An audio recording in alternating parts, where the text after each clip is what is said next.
भारतीय युवा कांग्रेस ने देश भर में महिला सशक्तिकरण के लिए युवा कांग्रेस के राष्ट्रीय अधिवेशन बेंगलुरु में सुपर शक्ति शी कार्यक्रम की शुरुआत की थी।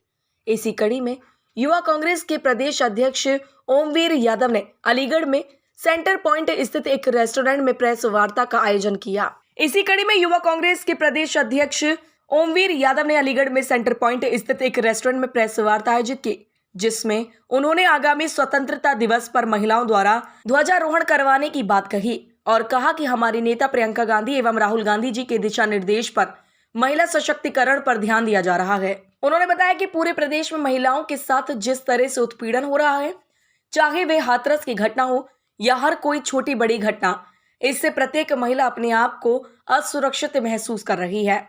वहीं प्रेस वार्ता में जिलाध्यक्ष रूपेश पाठक ने बताया कि जिस तरह से हमारे शीर्ष नेतृत्व में हमें महिलाओं के साथ लेकर युवक कांग्रेस को आगे बढ़ाने की बात कही, उससे हमारी बहन बेटियों को प्रोत्साहन मिला, जो एक सराहनीय कदम है। प्रेस वार्ता में मुख्य तौर से प्रदेश उपाध्यक्ष यतेंद्र मुकदम, महिला कांग्रेस की अध्यक्ष लीना कुमारी, पूर्व पार्षद प्रत्याशी गीतांजलि शर्मा, प्रज्ञा अग्रवाल, अमित उपाध्याय, रिंकू, सागर सिंह तोमर, उपेंद्र दुबे आदि उपस्थित रहे।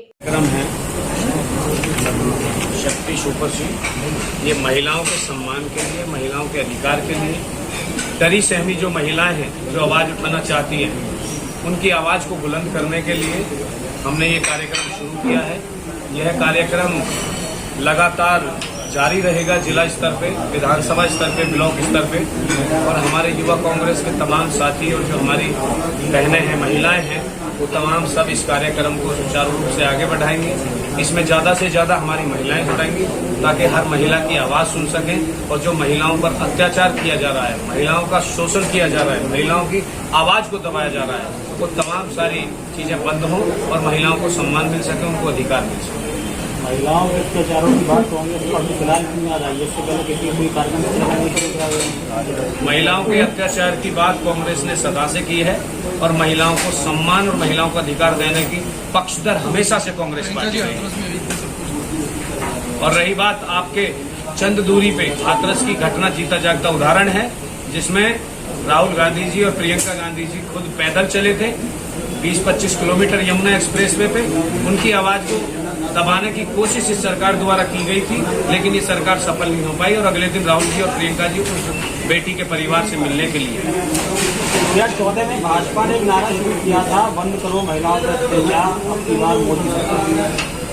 मैं तो कहता हूँ, मैं भी एक नारा आज देता हूँ आपके माध्यम से कि महिलाओं पे बहुत हुआ अत्याचार, जल्द हटाओ मोदी सरकार।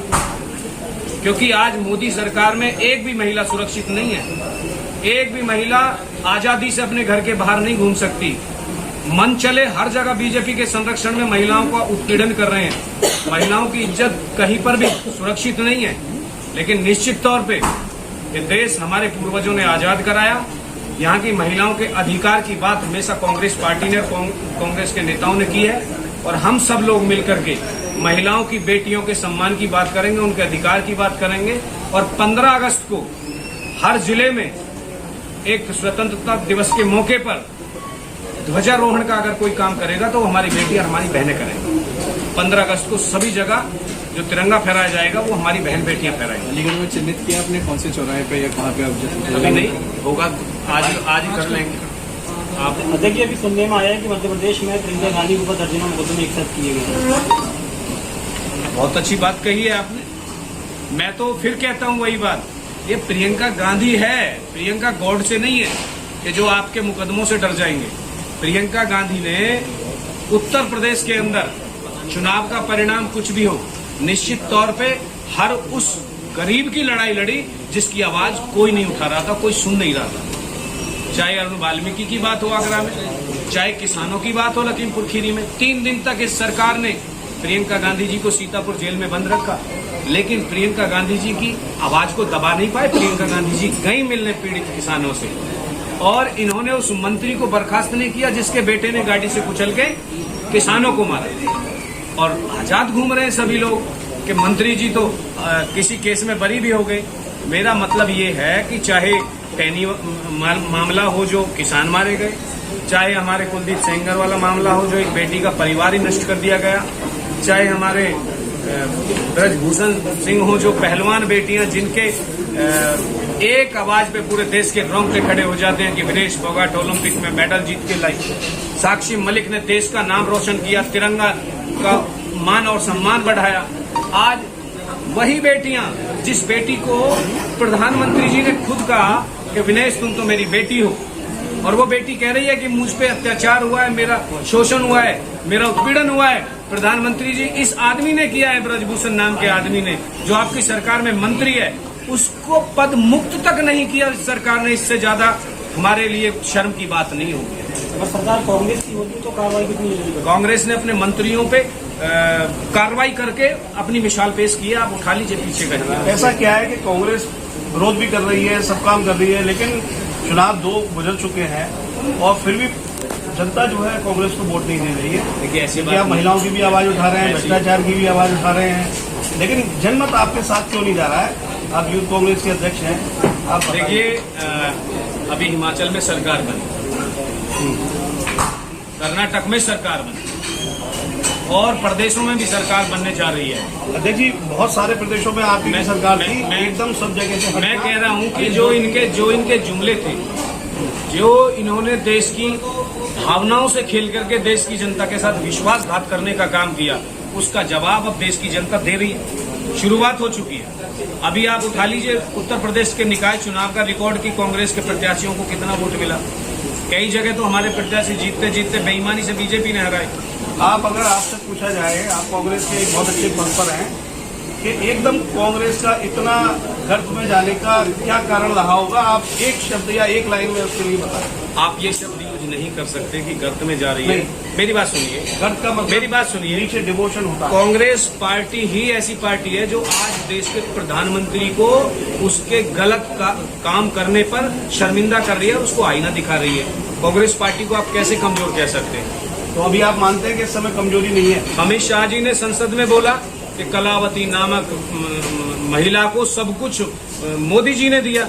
अगले दिन वो महिला चीख चीख के कह रही है, भाई ये झूठ बोल रहे हैं अमित शाह जी संसद में, इन्हें शर्म आनी चाहिए कि मुझे राहुल गांधी जी ने पहले चेक दिया और मेरे अकाउंट में राशि ट्रांसफर कराई, और मेरा घर परिवार आज जो चल रहा है वो राहुल गांधी जी की वजह से चल रहा है। वो वीडियो आपने भी देखी है। आप प्रधानमंत्री पद के लिए सबसे पहले व्यक्ति राहुल गांधी जी को मानते हैं या प्रियंका गांधी जी? देखिए, मैं नंबर 1 नंबर 2 पूछ रहा हूँ, दोनों ही अच्छे हैं। मेरी बात सुनिए, मैं उस स्तर का नेता नहीं हूँ कि पार्टी का प्रधानमंत्री तय करूँ। मैं आपकी इच्छा के वो हाईकमान का पूछ ही नहीं रहा हूँ कि आप जज करेंगे। मेरी इच्छा ये है कि जो देश में रोजगार ना दे सके, जो महिलाओं को सम्मान ना दे सके, जो किसानों को उनका हक ना दे सके, अधिकार ना दे सके, जो देश को महंगाई दे सके, जो देश को बेरोजगारी दे सके, जो देश में इस सद्भाव को बर्बाद करके और नफरत के बीज बो रहा हो, जो देश को बर्बाद कर रहा हो, नूह जैसे जो घटनाएं हो रही हो, ऐसे प्रधानमंत्री हमारे देश को नहीं चाहिए। मेरी इच्छा तो ये। अध्यक्ष जी, प्रश्न इसीलिए पूछा गया है कि कांग्रेस का वोटर भी ये सोच में पड़ जाता है कि आखिर हम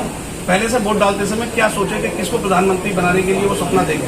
हमारे यहाँ पर बड़े इतने प्रदेश के स्तर की जानकारी नहीं बताएंगे। हमारे यहाँ पर देखिए, खड़गे जी का जब राष्ट्रीय अध्यक्ष के लिए चुनाव हुआ तो एक चुनाव प्रणाली एक पारदर्शिता के तहत हुई और पूरे देश भर में जो पीसीसी और एआईसीसी डेलीगेट्स से उनकी वोट डली और ईमानदारी से रिजल्ट आया और खड़गे जी राष्ट्रीय अध्यक्ष बने। हमारी पार्टी में जबरदस्ती किसी को न बनाया जाता है न थोपा जाता है। मतलब ये पहले चुनाव होंगे, उसके बाद में डिसीजन होगा कि कौन नड्डा का चयन कैसे हुआ? चलो बताओ आप, नड्डा का चयन कैसे हुआ? सर, मैं तो प्रश्न ये पूछ रहा हूँ, आप तो केवल बताइए प्रोसेस क्या रहेगा।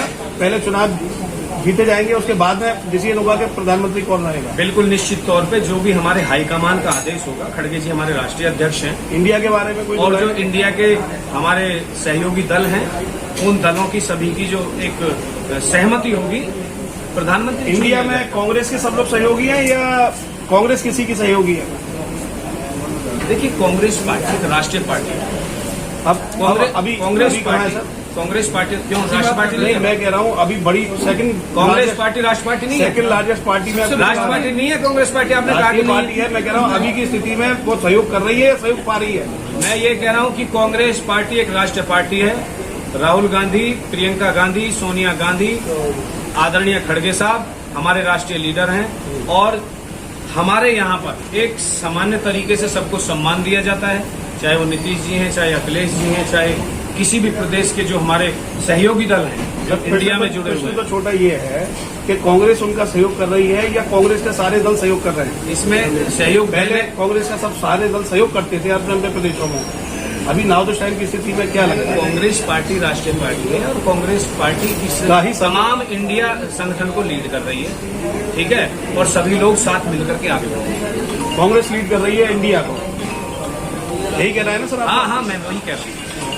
प्रेस हम लोगों ने इसलिए बुलवाई है क्योंकि ये हमारी यूथ कांग्रेस ने यहाँ प्रेस कॉन्फ्रेंस करी है और जैसा कि भारतीय युवा कांग्रेस बेंगलोर में महिला सशस्त्रीकरण के उसमें एक राष्ट्रीय अधिवेशन वहाँ पर हुआ बेंगलोर में और वहाँ पर इस चीज का ये दिया गया कि महिलाओं को हक मिलना चाहिए ध्वजारोहण के लिए, क्योंकि शक्ति सुपरशील वहाँ पर एक इसको बनाया गया है कि हाँ औरत कहीं कम नहीं है, तो वहाँ हम लोग ध्वजारोहण में क्यों पीछे रह जाते हैं। तो ये पूरे देश में इस हर जिले में ये एक वो निकाला गया है कि हर जगह हर जिले में महिलाएं ध्वजारोहण करेंगी। तो ये बहुत बड़ा कदम है जो आगे बढ़ाया गया है और हकीकत यह है कि राजीव गांधी जी ने सबसे पहला कदम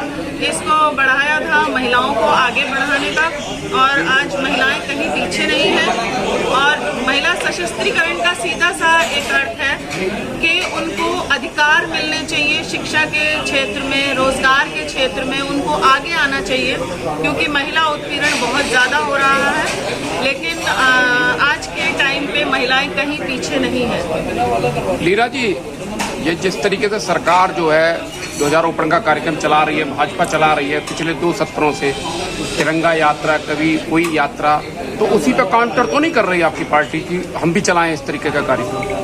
नहीं, ऐसा हमारी पार्टी कभी किसी की देख करके कोई ऐसा वो नहीं करती। कांग्रेस पार्टी एक अपनी खुद अपने स्टैंड इतना ले सकती है, उसे सब पता है कि हमें क्या करना है। भाजपा से उसका कोई वो नहीं है, मैं नहीं कह सकती इस चीज को। भाजपा में क्या हो रहा है ये चीज तो आप लोग भी जानते हैं कि भाजपा में महिलाओं के साथ में क्या हो रहा है। यहाँ पर कम से कम इतना तो है कि अधिकार दिया जा रहा है कि हाँ महिलाएं ध्वजारोहण करें, और महिलाओं के साथ में क्या उत्पीड़न है ये आप लोग भी जानते हैं। अब मैं आपको इस चीज का सीधा, जैसे अभी हमारे भैया ने बताया कि इसमें नारा दिया गया है बेटी बचाओ बेटी पढ़ाओ, लेकिन बेटियों को बेटी बचाओ बेटी पढ़ाओ नहीं होता है, बेटियों को पेट्रोल डाल के जिंदा जला दिया जाता है। ये इस सरकार का काम है, इस टाइम पे ये हो रहा है। बेटियों को नंगा सड़क पे घुमाया जाता है, ये है इस सरकार का काम।